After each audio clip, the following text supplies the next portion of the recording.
In the summer of 2001, a 62-year-old pipeline worker named Gerald Henderson sat at his kitchen table in Houston, Texas, staring at a single piece of paper. That paper told him everything he had worked for across 31 years of service was gone. His pension, his retirement savings, his future, all of it reduced to a number so small it barely covered 2 months of rent. Gerald had done everything right. He showed up early, stayed late, never complained, and trusted the people at the top to do right by him. He had given the best years of his life to a company that told him he was family. And in return, that company lied to his face every single day for years, while the men in corner offices cashed out hundreds of millions of dollars and walked away smiling. Gerald Henderson is not a fictional character designed to tug at your heartstrings. Gerald is one of 20,000 real people whose lives were shattered when one of the most powerful corporations in American history collapsed in what remains to this day the single greatest act of corporate betrayal ever committed on American soil. This is not a story about numbers on a spreadsheet or stock tickers on a screen. This is a story about trust, about greed, about what happens when the people you believe in the most turn out to be the ones destroying you. And by the time you reach the end of this story, you will understand exactly how it happened, who made it happen, and why the people who suffered the most never saw it coming. To understand how this disaster began, you have to go back to a small town in Missouri in the early 1940s, where a boy named Raymond Harris grew up in a house that didn't always have enough food on the table. Raymond's father was a Baptist preacher who moved the family from one small congregation to another, never earning much, always relying on faith to get through the hard times. Raymond learned two things from that childhood. The first was how to speak to people in a way that made them believe in you. The second was that he never wanted to be poor again. Raymond was sharp. He earned a doctorate in economics, served in the Navy, and worked his way into the energy industry during a time when America was changing the rules of how natural gas could be bought and sold. Deregulation was sweeping through Washington, and Raymond Harris saw an opportunity that most people missed entirely. He understood that if the government stopped controlling the price of energy, someone could step into that gap and build an empire. In 1985, Raymond engineered the merger of two mid-sized pipeline companies and became the chairman and chief executive officer of a brand new corporation headquartered in Houston. The company had a simple business at first. It moved natural gas through pipelines from one place to another. There was nothing glamorous about it, nothing exciting, and certainly nothing that would make the front page of any newspaper. But Raymond Harris had bigger ambitions than pipelines. He wanted to build the most admired company in America, and he was willing to do almost anything to get there. What Raymond needed was a mind sharper than his own, someone who could take his vision and turn it into something Wall Street had never seen before. And in 1990, he found exactly that person. His name was Elliot Granger, and he was everything Raymond Harris was not. Where Raymond was warm, folksy, and charming, Elliot was cold, calculating, and brutally competitive. Elliot had graduated near the top of his class at Harvard Business School and spent years at one of the most prestigious consulting firms in the world before Raymond recruited him to Houston. Elliot didn't care about pipelines. He didn't care about natural gas in any physical sense. What Elliot cared about was an idea so radical and so dangerous that it would eventually bring an entire corporation and tens of thousands of lives crashing down. Elliot's idea was this. Instead of actually producing or delivering energy, the company would become a trading house, essentially a giant middleman that bought and sold contracts for future energy deliveries. Think of it like a stock market but for electricity, natural gas, water, broadband, even weather. If you could put a price on it, Elliot wanted to trade it. But the real genius and the real danger of Elliot's vision was in how the company would count its money. Elliot convinced federal regulators to allow the company to use something called mark-to-market accounting. Now this sounds complicated, but it is actually very simple, and once you understand it, the entire scandal makes perfect sense. Under normal accounting rules, if you sign a contract to deliver gas over 20 years, you record the revenue as it actually comes in year by year. Under mark-to-market accounting, you estimate the total profit of that 20-year deal and you book all of it right now today on this quarter's earnings report, even though you haven't received a single dollar yet. The money hasn't arrived. The gas hasn't been delivered. The customer might go bankrupt next year. None of that matters. You get to claim all the profit immediately. When federal regulators approved this method in 1992, it was the single most consequential decision in the history of this company, and no one outside of a few accountants even noticed. Because what mark-to-market accounting really did was give Elliot Granger and his team a magic wand. They could make the company look as profitable as they wanted it to look simply by making optimistic predictions about deals that hadn't happened yet. And if those predictions turned out to be wrong, they could bury the losses in ways that no one would ever find. At least that was the plan. Before we dive deeper, let us know in the comments where you're watching from. We would love to hear from you, and don't forget to hit that subscribe button so you never miss any of our upcoming videos. Throughout the mid-1990s, the company's stock price climbed higher and higher. Wall Street analysts fell in love with this Houston energy firm that seemed to be reinventing American business. Fortune magazine named it the most innovative company in America, and it wasn't a one-time honor. They gave it that title 6 years in a row. The company's headquarters became a palace of glass and steel in downtown Houston, filled with young aggressive traders who acted more like Wall Street bankers than energy workers. The culture inside that building was unlike anything most American corporations had ever seen. Elliott Granger instituted a performance review system that ranked every single employee against their peers and automatically fired the bottom 15% every 6 months. It didn't matter how good you were in absolute terms. If you were in the bottom 15% relative to your colleagues, you were gone. The result was a workplace driven by fear, ruthless competition, and a willingness to do whatever it took to make the numbers look good. People didn't ask questions, people didn't raise concerns. People who challenged the way things were done found themselves ranked at the bottom and shown the door. Raymond Harris, the chairman, played a different role. He was the public face, the man who shook hands with presidents and governors, who donated millions to charity, who sat on the boards of museums and hospitals. Raymond was beloved in Houston. He was the hometown boy who made good, the preacher's son who built an empire. When Raymond told you everything was fine, you believed him because he had that kind of voice, that kind of presence, that kind of trust. And Raymond told everyone that everything was fine. He told employees, he told shareholders, he told Congress, he told the American people, and he kept telling them everything was fine right up until the moment it all fell apart.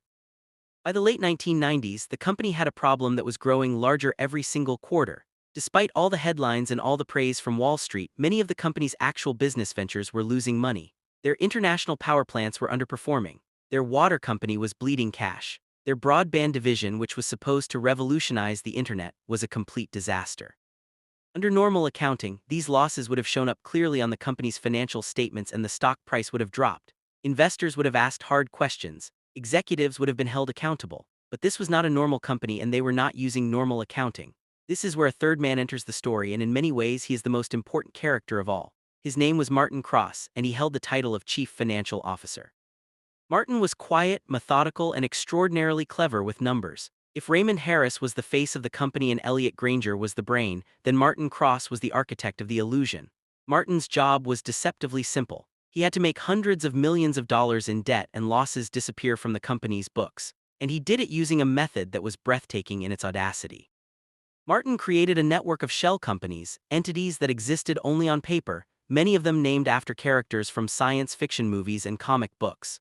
These shell companies were technically separate from the parent corporation, but in reality Martin controlled them and the parent corporation secretly backed them financially. Here is how the trick worked in plain English. When the parent company had a bad investment or a pile of debt it wanted to hide, it would sell that bad investment to one of Martin's shell companies. On paper, the debt was now off the parent company's books. The financial statements looked clean. Investors saw a healthy, profitable corporation. But in reality, nothing had changed. The debt still existed. It was just hidden inside a maze of fake entities that Martin had built specifically to deceive anyone who looked at the numbers. And Martin didn't just hide the company's problems. He personally profited from the scheme to an obscene degree. He structured deals so that he personally earned tens of millions of dollars from these shell companies, money that was essentially stolen from the shareholders and employees who trusted the corporation with their savings. The board of directors knew about these arrangements. They voted to approve them. They allowed Martin Cross to personally profit from entities that were designed to hide the company's true financial condition, and not a single board member raised a meaningful objection. There is a moment in every great disaster where someone sees the truth and tries to sound the alarm. In this story, that person was a woman named Patricia Sawyer. Patricia was a vice president at the company, a senior executive who had been there for years and understood the accounting well enough to see what Martin Cross was really doing. In August of 2001, Patricia sat down and wrote a 7-page memo to Raymond Harris, the chairman, laying out in precise detail exactly how the shell companies worked and exactly why the company's financial statements were fraudulent. The language in that memo was blunt and urgent. Patricia told Raymond that the company was in danger of collapsing under the weight of its own deceptions. She told him that when the truth came out, and it would come out, the result would be catastrophic for employees, shareholders, and everyone who had put their trust in the corporation. She begged him to act. Raymond Harris received that memo. He read it, and then he called the company's lawyers and asked them one question. Can we fire her? That moment tells you everything you need to know about what kind of man Raymond Harris really was beneath the smile and the handshake and the charity dinners. When a loyal employee risked her career to tell him the truth, his first instinct was not to investigate the fraud. His first instinct was to silence the person who discovered it. Patricia Sawyer was not fired, but she was sidelined and ignored. Nothing she wrote in that memo led to any meaningful change. The machine kept running, the lies kept growing, and the clock kept ticking. Just 2 weeks after Patricia Sawyer sent her memo, something happened that stunned the business world. Elliot Granger, the CEO, the architect of the company's entire business model, the man who had spent a decade building this empire of traded contracts and future profits, suddenly resigned. He had been CEO for only 6 months. He gave no real explanation. He simply walked away. When reporters asked him why, he said it was for personal reasons. When analysts pressed harder, he said the company was in great shape and he had no concerns about its future. But the timing was impossible to ignore. The most powerful man inside the company had just abandoned ship, and he did it at the exact moment when the company's hidden debts were becoming almost impossible to contain. Wall Street started asking questions, a few journalists started digging, and the first cracks in the facade began to show. In October of 2001, the company announced a quarterly loss of $618 million. For a corporation that had reported nothing but rising profits for years, this was a shock. But the loss itself was not the real bombshell. The real bombshell came when the company quietly disclosed that it was writing off over $1 billion related to partnerships managed by Martin Cross. Suddenly, the shell companies were not a secret anymore. The Securities and Exchange Commission opened a formal investigation. And within days, the dominoes started falling so fast that no one could stop them. The company's stock price, which had traded above $90 per share just months earlier, began to collapse. It fell to 60. Then 40, then 20, then 10. Employees watched in horror as their retirement accounts, which were heavily invested in company stock, evaporated in real time. Many of these employees had been encouraged by senior management to put their 401k savings into company stock. Some had been explicitly told by Raymond Harris himself that the stock was a great buy at its current price. He said this at a company meeting in September of 2001 while he was privately selling millions of dollars of his own shares. Think about that for a moment. The chairman of the company stood in front of his employees, looked them in the eye, and told them to keep buying the stock. And while those words were still hanging in the air, he was on the phone with his broker selling his own shares as fast as he could. Gerald Henderson, the pipeline worker from the beginning of this story, was one of the people who listened to that advice. Gerald had over $1 million in his retirement account, almost all of it in company stock, because he trusted Raymond Harris the way you trust a man you've worked for your entire adult life. By the end of November 2001, Gerald's retirement account was worth less than $15,000. He was 62 years old, 2 years away from the retirement he had dreamed about, and everything was gone. Gerald was not alone. Across Houston, thousands of families experienced the same devastation. Men and women in their 50s and 60s who had spent decades building their pensions watched helplessly as executives who had created this disaster walked away with fortunes intact. The company filed for bankruptcy on December 2, 2001. At the time, it was the largest bankruptcy in American history. 20,000 people lost their jobs, billions of dollars in employee retirement savings vanished, and the reverberations spread far beyond Houston. The company's auditing firm, one of the 5 largest accounting firms on Earth with 85,000 employees worldwide, was destroyed. Federal investigators discovered that auditors had shredded thousands of documents related to the company's financial statements in the weeks before the bankruptcy. The auditing firm was charged with obstruction of justice, convicted, and forced to surrender its licenses. An 89-year-old institution that had survived 2 world wars and the Great Depression was wiped off the map because it chose to protect a client's lies instead of telling the truth. The criminal trials that followed became a national spectacle. Martin Cross, the architect of the shell companies, was the first to crack. He pleaded guilty to multiple counts of fraud and agreed to cooperate with federal prosecutors. In exchange for his testimony against Raymond Harris and Elliot Granger, Martin received a reduced sentence. He served 6 years in federal prison. 6 years for a scheme that destroyed the retirement savings of thousands of American workers. Elliot Granger fought the charges aggressively. He maintained throughout the trial that he had done nothing wrong, that he was simply running a business, and that the accounting practices were legal and approved by professional auditors. The jury did not believe him. In May of 2006, Elliot Granger was found guilty of multiple counts of fraud, conspiracy, and insider trading. He was sentenced to 24 years in federal prison, one of the longest sentences ever given to a white-collar criminal in the United States. And then there was Raymond Harris, the preacher's son, the chairman, the man whose face was synonymous with the company and everything it represented. Raymond was also found guilty on multiple counts. He faced decades in prison, but Raymond Harris never served a single day of his sentence. 6 weeks after the verdict, while vacationing in Aspen, Colorado, Raymond Harris suffered a massive heart attack and died. He was 64 years old, and because he died before he could file his appeal, a legal technicality required the court to vacate his conviction entirely. In the eyes of American law, Raymond Harris was never found guilty of anything. His record is clean. The man who stood at the top of the pyramid, who encouraged employees to buy stock while he sold his own, who received a desperate warning memo and responded by trying to fire the person who wrote it, that man escaped the justice system entirely. Not through legal brilliance, not through a presidential pardon, but through death itself. There is a detail about this story that often gets lost in the headlines about stock prices and courtroom verdicts, and it is perhaps the most infuriating detail of all. During the years when the company was secretly falling apart, its executives were also manipulating the energy supply in California. In 2000 and 2001, California experienced a devastating energy crisis. Rolling blackouts left millions of people without power. Hospitals ran on backup generators.